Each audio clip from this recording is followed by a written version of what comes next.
victory for Trump, and is this a new world order? Is there anywhere in the world who's not discussing Trump? Amazing, amazing, amazing. How did we even get here? It all started at one big joke, and bombshell after bombshell after bombshell after the untold, after unbelievable things. Indeed, at one time, Trump himself said, I can stand in the middle of Times Square, shoot somebody, and I'll still win. And practically, well, maybe he did not literally shoot anyone, but technically maybe shot everybody else, and he still won. I just want to find out, how is it possible to win? Has the world become so agitated or xenophobic to the point where anything goes, anything to stop people from coming into our world? Because this globalization thing is really, really growing. And therefore, those of us in the worlds where are not that privileged would walk across deserts, swim across dangerous seas to go and pitch camp in, the Western world where the economy is good. They are now getting very agitated and thinking, you know what, we must tighten our borders. We've worked hard and let's enjoy our goodies. We don't want them coming in. Could this be the reason? Because you look at Brexit and you look at Trump and you stand back and you keep asking why? How did we get here? Indeed, I don't even know how we get here, but I've lined out a few people who probably have a little bit of insight and would educate us on this issue. Victory for Trump, is it a new world order? My name is Nana Sakwal IV, Akwamu Edu Masahene, and also your host. When I come back, I'll introduce my guest.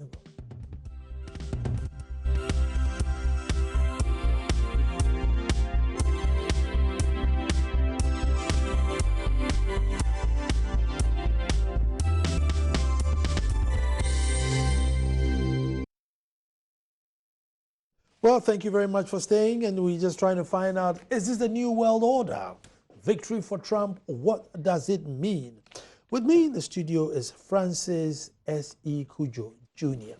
And if you remember when Professor Jampo was in the studio, I was talking about this book. Now, the title of the book is The Great European Union Referendum Debate. Should the United Kingdom remain a member of the European Union or leave the European Union? The battle of the great heads, the battle of the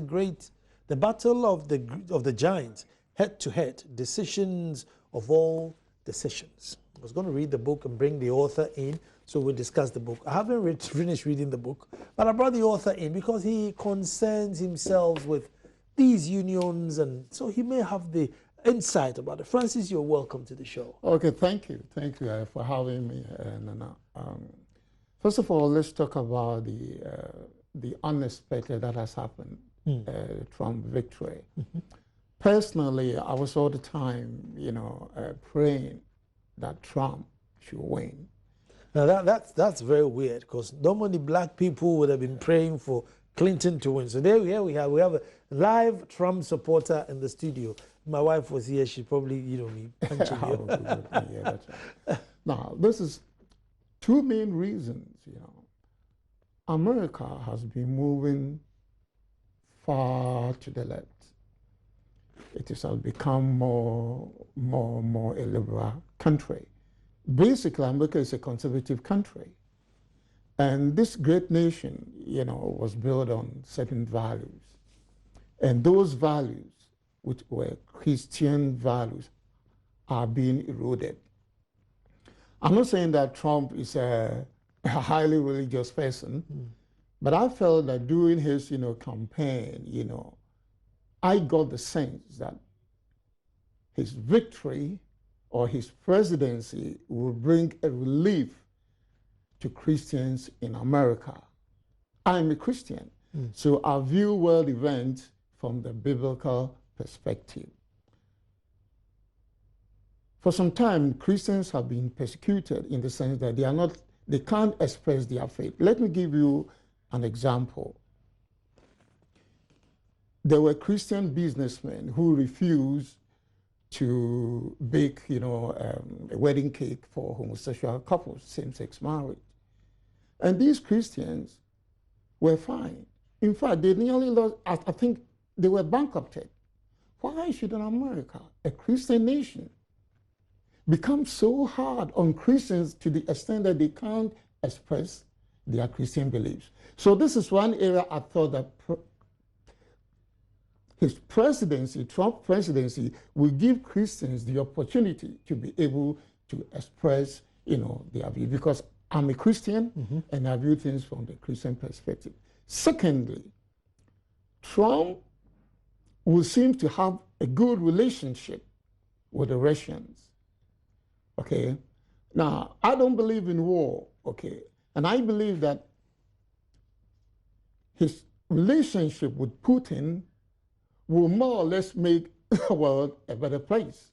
Because if there's any dispute between these two nations, America and America and Russia, and if there's going to be a war, who's going to win?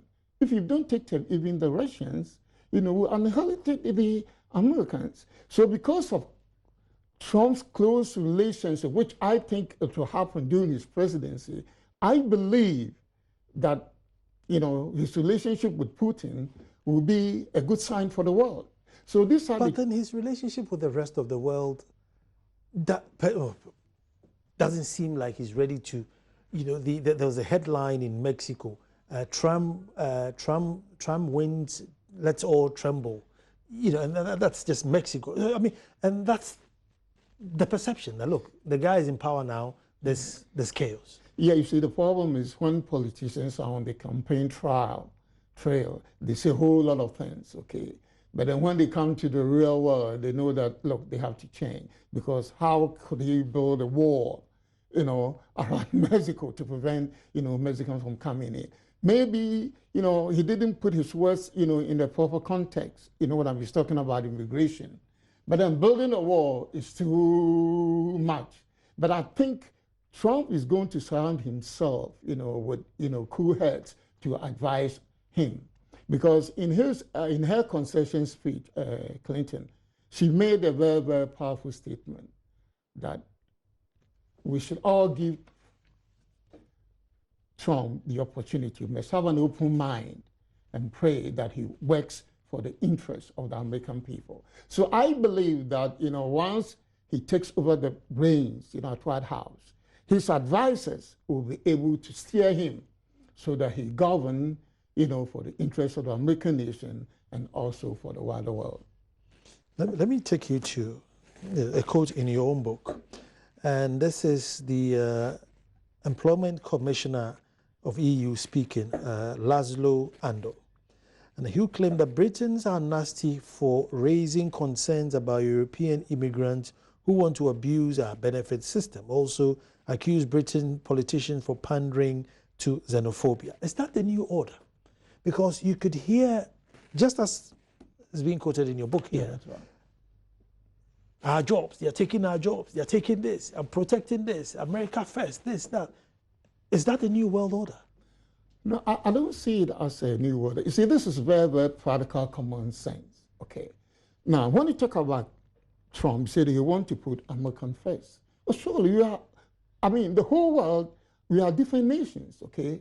So what is wrong with Trump saying that he wants to put American first and make America great? There's nothing wrong about that. Now, with the issue of immigration, I'm an immigrant in the United Kingdom. I'm not against immigration. But when it comes to immigration, so far as, American sort of views are concerned, it is up to the government to make sure that the right people come into the country. America cannot take everybody, just like United Kingdom.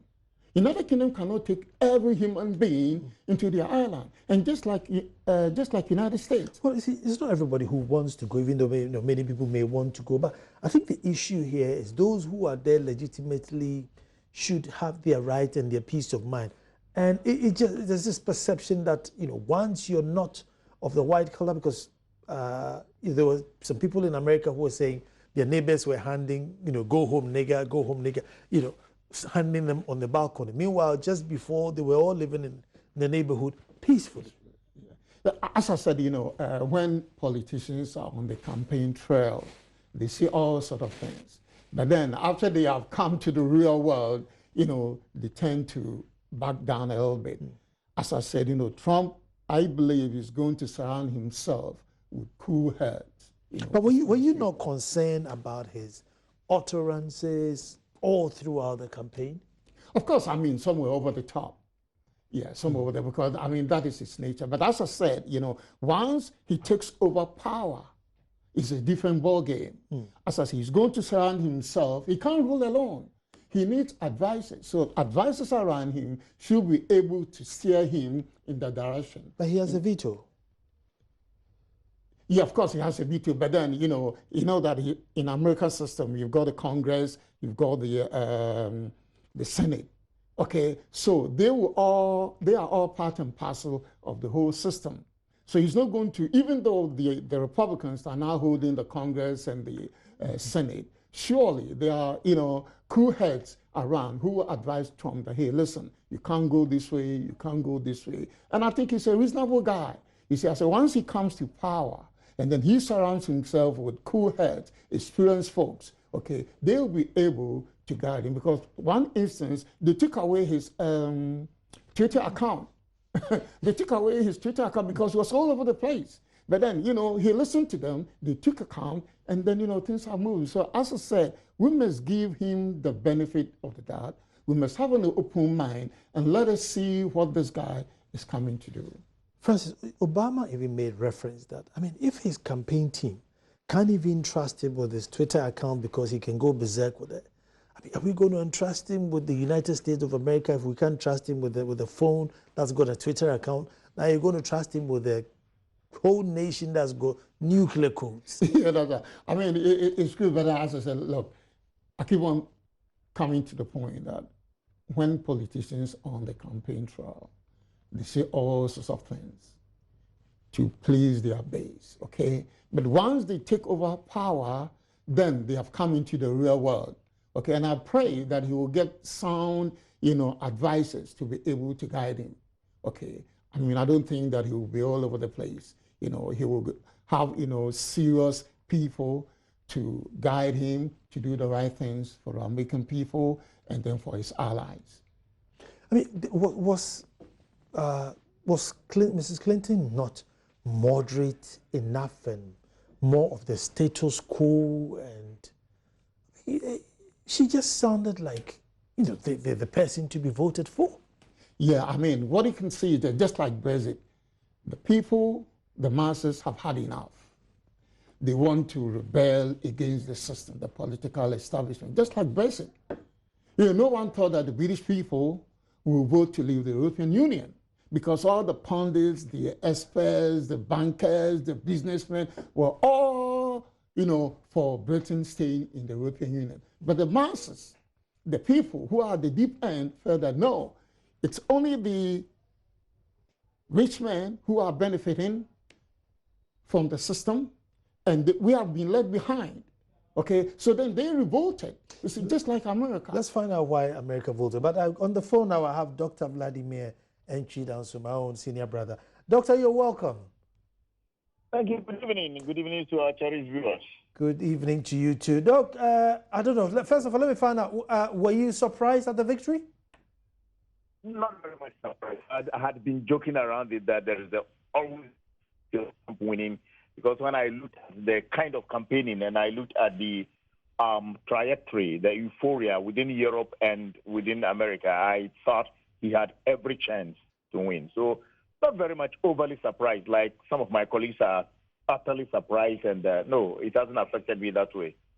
How about the magnitude of victory? I mean, it was like a landslide. Didn't you think it was going to be like a close call?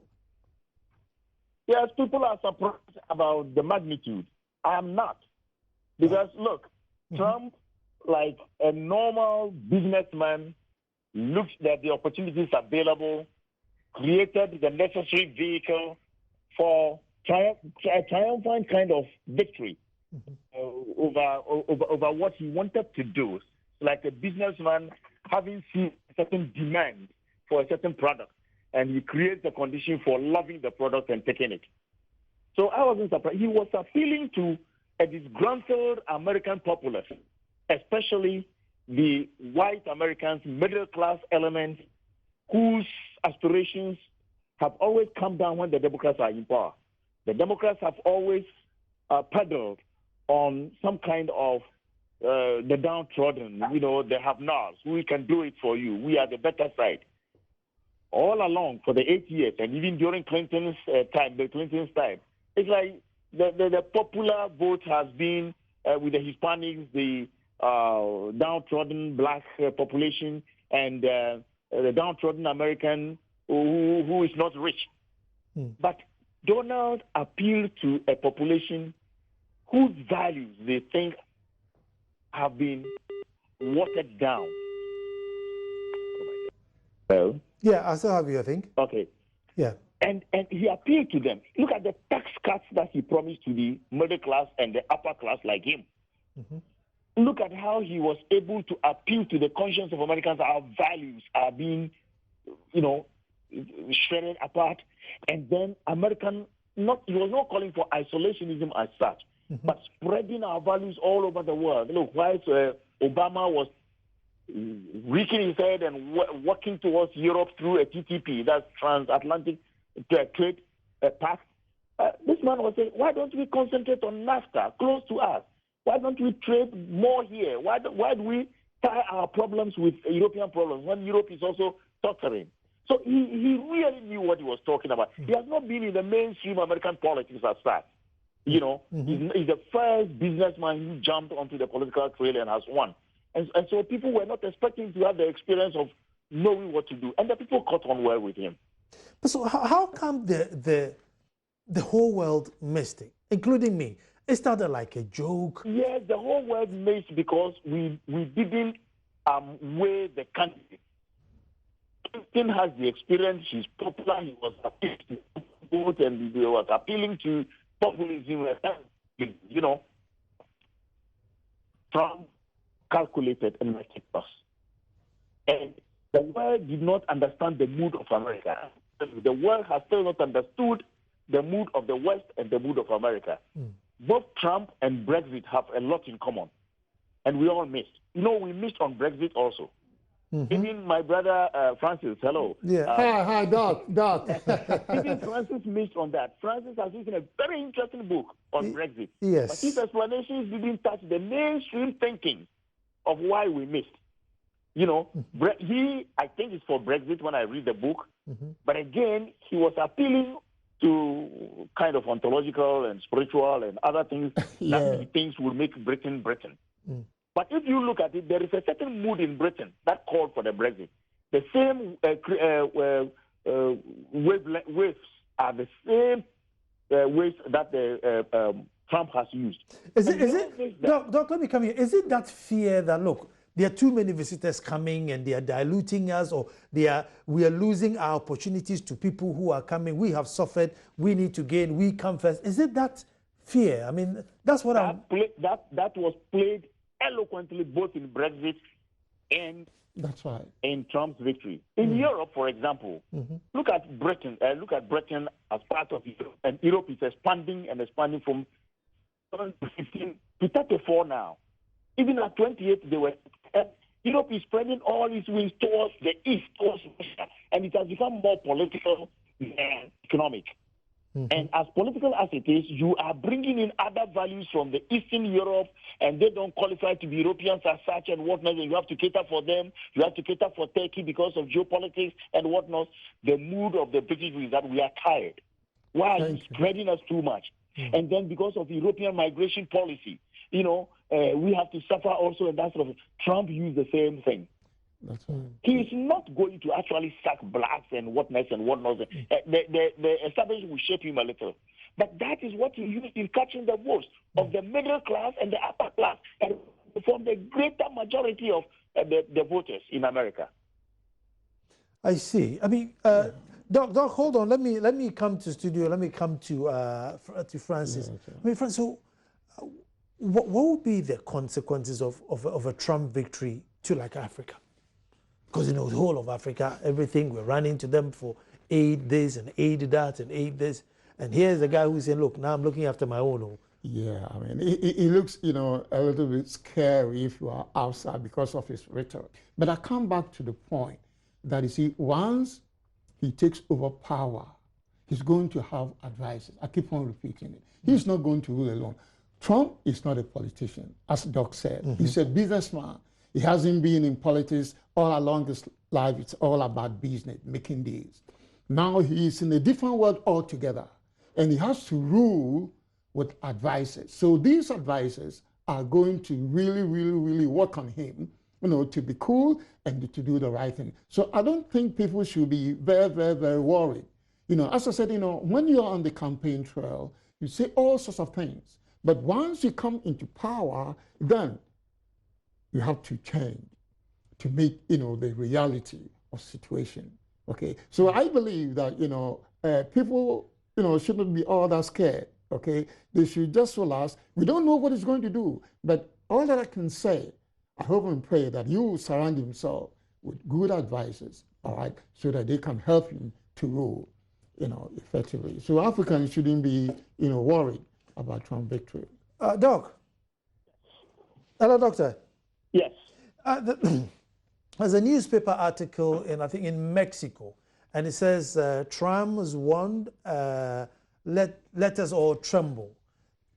I mean, I'm sure this headline is being generated from the rhetoric on the campaign trail. There are leaders worldwide who don't see the campaign trail as some comedy or some light thing. They take it serious. How does it affect international relationship? Well, if what he said in the campaign were going to be lived and would be living, I would tell you that the whole world will be in turmoil.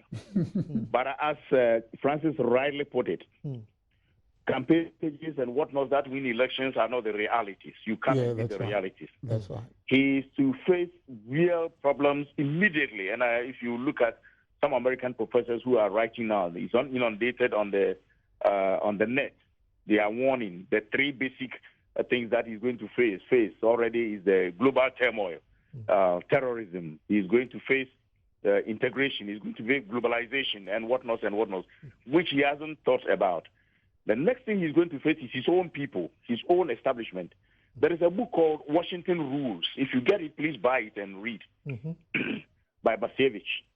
And in this book, it's telling you how, no matter what good intentions you have for the world and America, when you come, it is Washington that shapes you.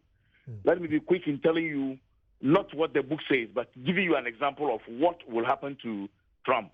Obama came with very good intentions of reshaping the world, recontouring the world. He wanted to close Guantanamo. He wanted to bring back all the troops from Afghanistan. And then he swore that there will be no boots on foreign soil, no boots. In the end, Obama will go down in history as the one who had the greatest of troop surge. In fact, at a point in time, the troops in Afghanistan sold up to 144,000 American boots on foreign soil. Wow. He was unable to close Guantanamo. They shut him down. On several of the things that he wanted to do, he promised the Islamic world that I will allow you to live and let's live kind of thing. His speech in Egypt was one of the best speeches by any foreign head of state. And we thought we were going to see a democratic world where America will not be the hawk. But what happened? It is during Obama's period that we saw interventions in Libya, we saw interventions in Syria, we saw the hawkish nature of America.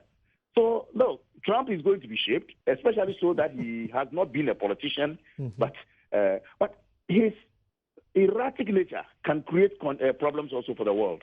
And that is what we are all expecting. But he will not change. American policy, foreign policy will not change a wee bit. He will be shaped by American establishment. Is there any advantage coming in as a novice? Which is better? Come in with experience or come in as a novice? I mean, which one works better? Well, I wouldn't say which one works better and which one works worse. It depends. He's a novice. So maybe he's going to be, if you look at his acceptance speech or whatever it is, we should call it, so sober, so reflective, full of points that are logical one way or the other. The only mistake about his speech was only one thing, that he didn't recognize the presence of his running mate. Well, he was thanking everybody, he didn't thank him, But then, this is just a goof. And you could see that he's sobered, which means that as a novice, his trying to say that when I come, I'll listen to my team. If he gets a very good team around him, it is a team that will shape him. But as a novice, again, he can be rascally in trying to assert his opinion and leadership. And that might be worrisome a little. The Republican Party will not want to see that. So I believe they will sit him down and shape him. Doc, hold on. I'm going to put this question to Francis, and I'll put it to you too. You see, he spent his own money, his own $100 million to do his own campaign. Right. And normally politicians would borrow, ask, seek funding and everything. So by the time you get to power, some big corporation somewhere who funded you, you're indebted to them. Yeah. How free does it make him as a leader to now operate since you didn't bring me to power? Yeah, I mean, in one sense, it is good that, he was not beholden to any, financiers or whatever, because during the campaigns, these, big sharks with a whole lot of deep pockets, will finance you. And then after you win, of course, they will seek favors. But in Trump's case, it's different. I mean, he got his own money and he financed his own campaign. So, I mean, from that angle, I like it because he would not be beholden to anyone. So it gives him, the chance, to rule, okay, as he finds fit, without being, indebted to any other organization or any other individual who might have financed his campaign. So on that score, I think it's a very, very good point. Dr. Vladimir Chidanso, I mean, yes. Same question to you. Washington rules, or Washington will shape you, but this is a guy who's walking to Washington on his own. Does he give him any advantage? It does not give him any advantage as such. The point is how he starts and which team. Washington thrives on big time, do time.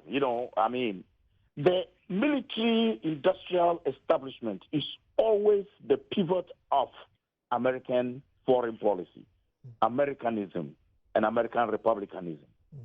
So they always have to invoke the spirit of a certain ghost somewhere in order for the military establishment, the military complexes to work harder, get more contracts, and create more employment. And then the bigger monies are made from there.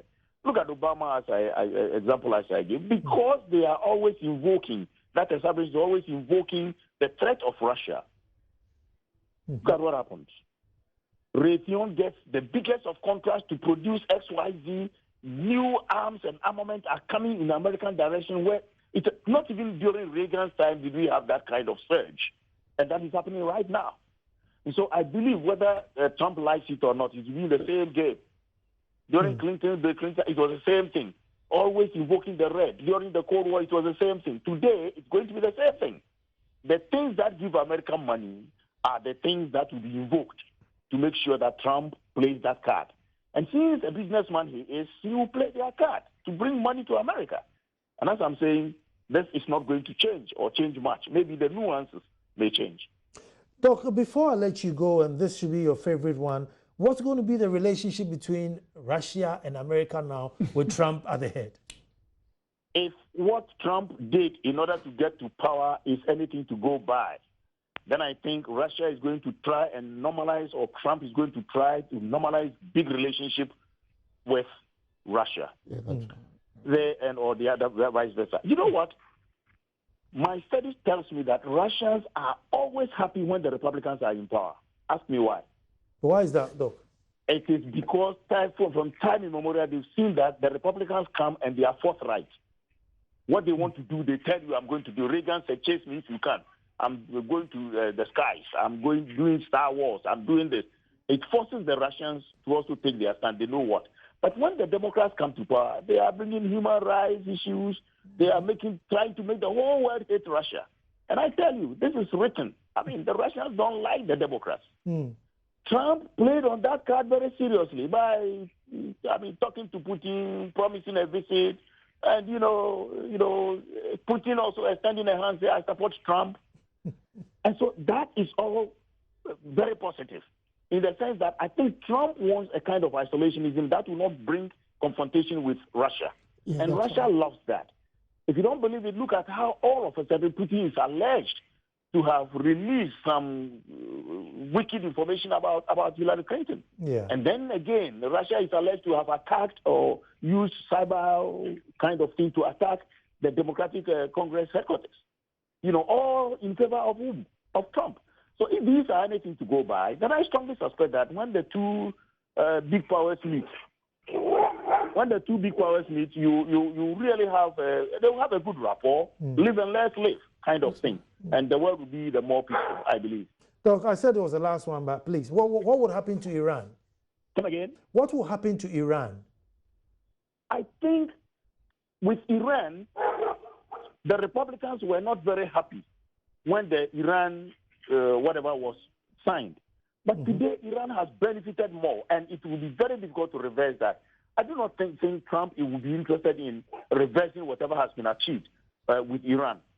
But I do not think Trump is going to support Iran in any sense. I do not think Trump is also going to be to the hilt supporting Saudi Arabia. I think Saudi Arabia has seen this already. And the utterances coming from Saudi Arabia right now shows that they are worried about Trump's victory. Let's see what happens.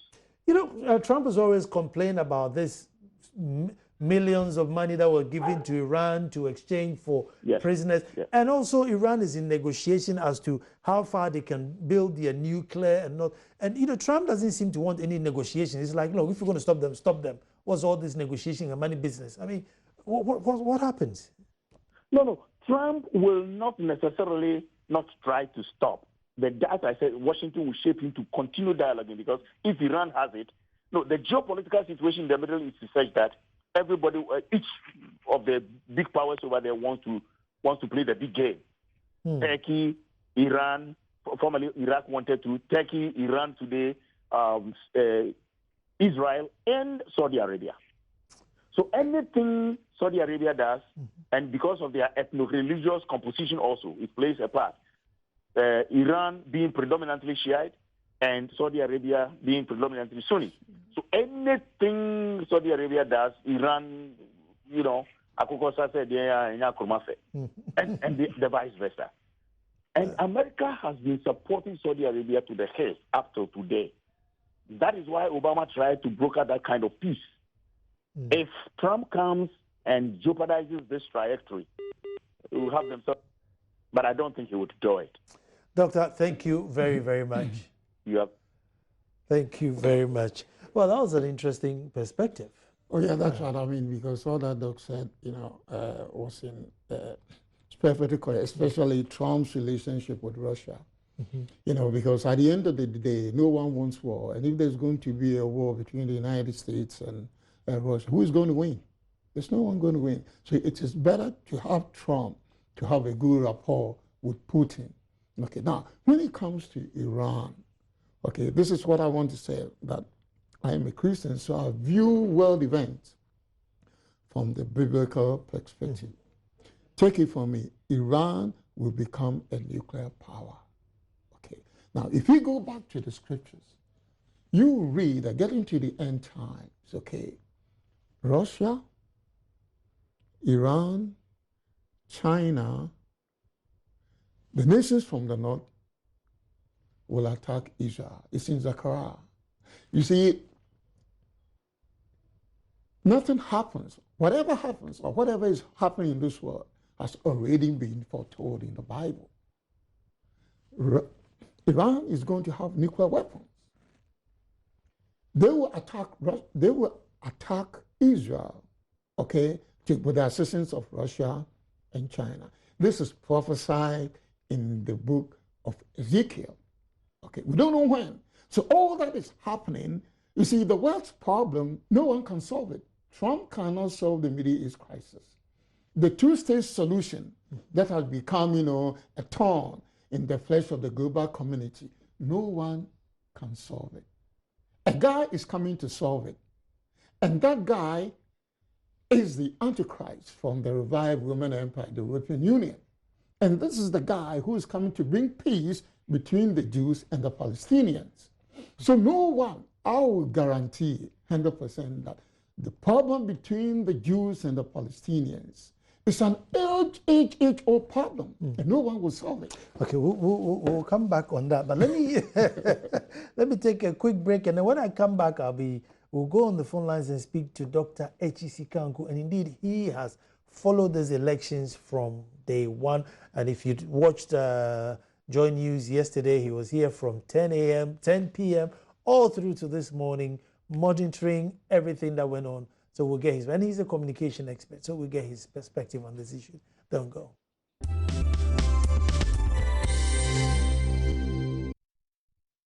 Well, victory for Trump, is it the new world order? And that's what we're discussing, and so many interesting perspectives coming out of this. So the world leaders are worried that Trump will lean towards Russia. North Korea has already called a security meeting over the victory of Trump, and Iran says Trump will not have any choice but to stick to existing agreements and protocols. So these are some of the happenings in the world. But let me go to the phone and speak to Dr. Echi Kanku, who's a political and communication expert. Doc, you're welcome. Thank you very much, Nana. Thank you too. I know you're very tired, but for God and country, you still have to talk to us. No, it's okay. Doc, you're a communication expert. How can somebody win with a landslide with such communication? Calls a woman nasty, grabs somebody by this. I mean, some of them, I can't even repeat it. And you can win, you can win landslide victory. How is it possible? Well, I think by this time it's beginning to settle in that as much as people, I mean, the very question that you're asking, how did that happen? So as much as people did not expect it, it has happened. And so I think the introspection as to how this probably happened would take some time. It'll take some time. Look, let me come back in here. I mean, we are in Ghana. We are not a very highly educated populace like they are in America. And anytime we hear politicians utter such bad words, I mean, sometimes we even mark them and come this month, this party were the rudest and that person was the rude, and that's Ghana. But this is America where, the citadel of all civilizations, and there's nothing happens? Well, exactly. So I think that it speaks to the point that we don't always have to necessarily follow what happens over there or what goes on over there. The fact of the matter is that there were a lot of people who identified with the presidential candidate. There were a lot of people that he gave voice to. And these people probably looked at him and said, well, we don't care about who he is or how he says it, as far as he gives us that kind of avenue to vent, as far as he speaks or he becomes a vessel that represents the angst and the anger that we feel. I think we are comfortable with that. So they ignored all of that and decided that, we are disappointed with the establishment, we are disappointed with the system, and we don't care who it is. We think that this is the person who gives voice to those particular issues. So, I mean, it's just about the issues that they care about. They care about international trade or free trade. They think that American jobs are going abroad. Mm-hmm. And so they wanted to remain. Donald Trump gave voice to that. Hillary Clinton was in favor of the PPP. She called it the gold standard, and remember, she did have some votes, but she lost in the middle belt. She lost in the middle belt, in the Midwestern states. And these Midwestern states are some of the places that have been hardest hit by some of these international trade deals or policies. So they were looking forward to a candidate who would have that nationalistic, that nativist sentiment. Again, so that is one. Two, when you look at the issues, Donald Trump is against abortion, Hillary Clinton is for abortion. Donald Trump and the Republican Party is against same-sex. I mean, is against same-sex marriage. Hillary Clinton is for same-sex marriage. So, I mean, there are a lot of Republican candidates who just couldn't go along with this, and for them, the issues do matter. For them, the issue do matter, irrespective of who it is. They would rather vote on principle or for their party ideology than anything else, and I don't think they could live with that.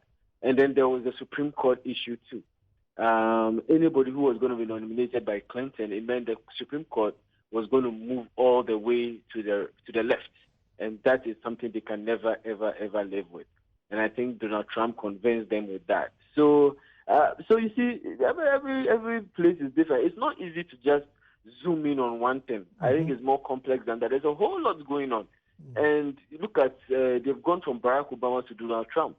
It means there were a couple of people who were not too happy. You know, after Obama got elected as president, there was a lot of anger in the system, which was, but I mean, well, not a lot, but there was a section of the population.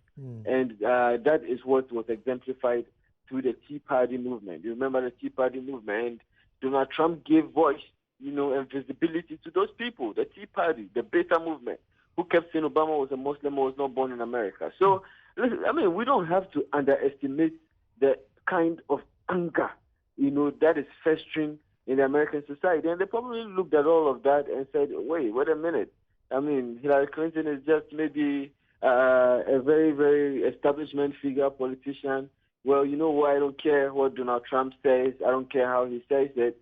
Actually, this is the person I want, you know. I mean, you will even find females wearing T-shirts saying that Donald Trump can grab my blip, you know. So, I mean, that is it, you know, that is it. But at the end of the day, like you rightly said, if you want to look at it from a comparative perspective, it is the issue of political civility, tolerance, and decency on the campaign stamp has been a major concern even in our democracies here in Ghana.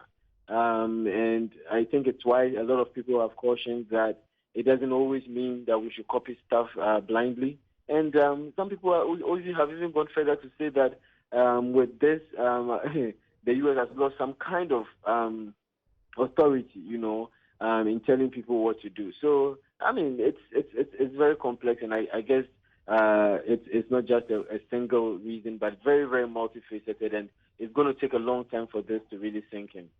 Let me read this message. This is from Dr. Kamal Dean Ali. And he says, Nana, I saw him winning despite all his troubles. Americans just wanted him. Nothing was really working for Clinton the way people thought. One, Democrats said Trump will make the world bloody, but hasn't Obama made the world worse by fighting wars without fighting ISIS, Yemen, Syria, Taliban, etc.? Two, the Russian card was equally not catchy. After all, America has already seen Putin dribble them in Asia and Crimea. And then three, credibility card was also a failure. People simply don't trust Hillary. She's seen as not honest. Doc. Oh yeah, hi. Yeah. Well, you know, the last thing, credibility. You see, at the end of the day, listen. I know that people have problems with Hillary, and in terms of her credibility and all of that.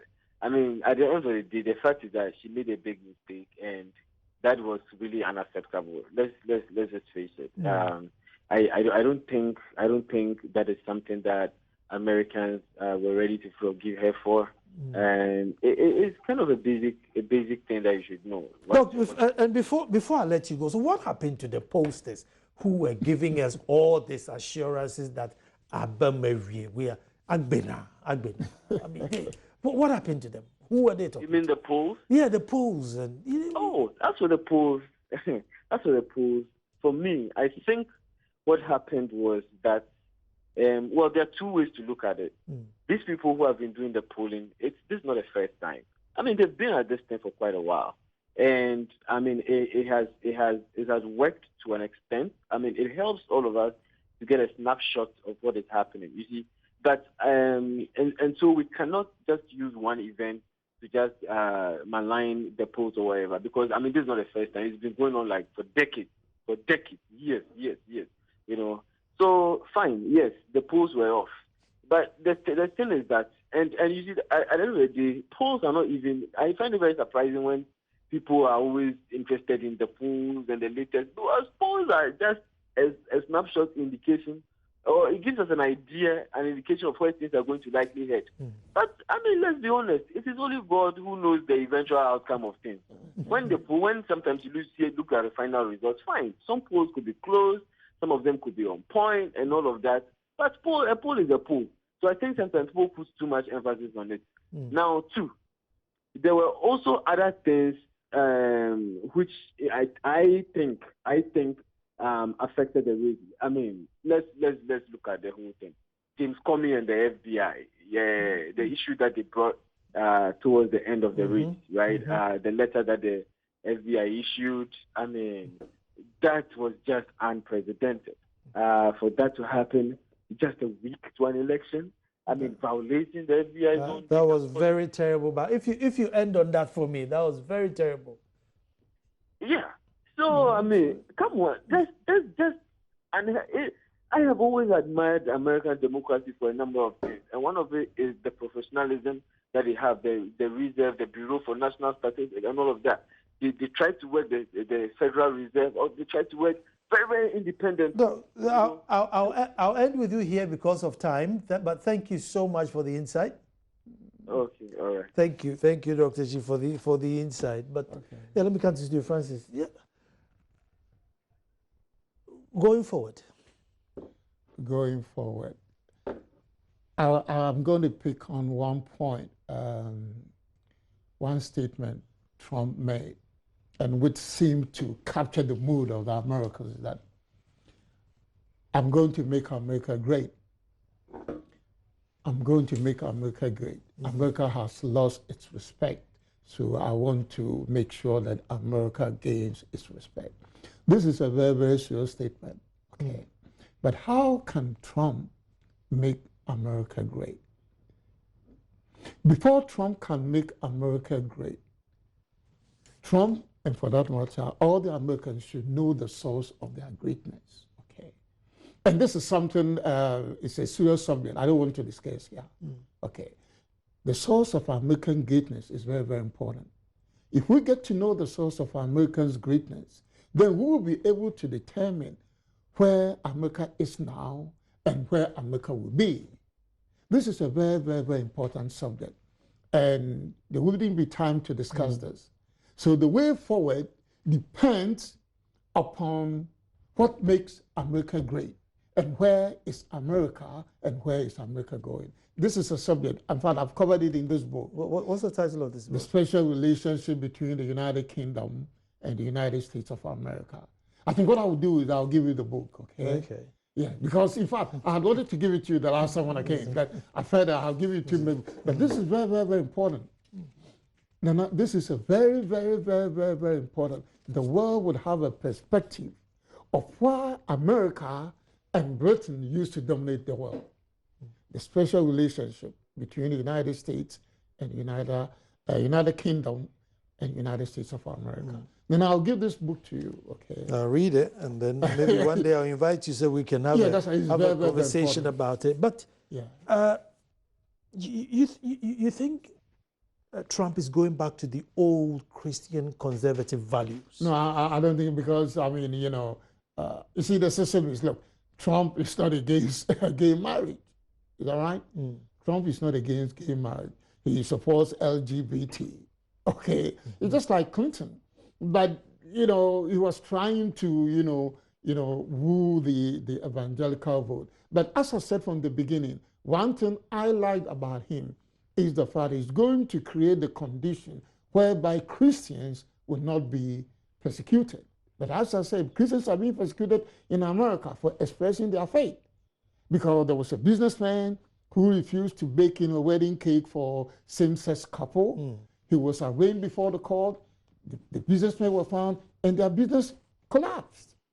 So this is one of the areas I think Trump will help the Christians, but I don't think he's going to go back to the core conservative values. No, I don't think so. I don't think so, because he's a politician. and he wants to, appeal to all the section of the community. So are we saying that the average American has been that stifled from their tradition, their culture, their belief, their comfort zone? Because the way they voted tells you that, look, we are really tired. Yeah, in fact, they are tired because, Washington was gridlock. Washington was not working. And the people saw that it's the politicians, the banks, the businessmen, just like Brexit, who are benefiting. So it gets to the point, as the daughter said, that, look, they were not prepared to listen to anything. They've had enough. They just want to kick the establishment, just like the daughter said. So this is where we are now. This is where we are now. And all over... You think there'll be regrets or there'll be happiness? It all depends upon how Trump governs. But for the moment, as the doctor said, the people don't want to hear anything. They've had enough of Obama's 8 years administration.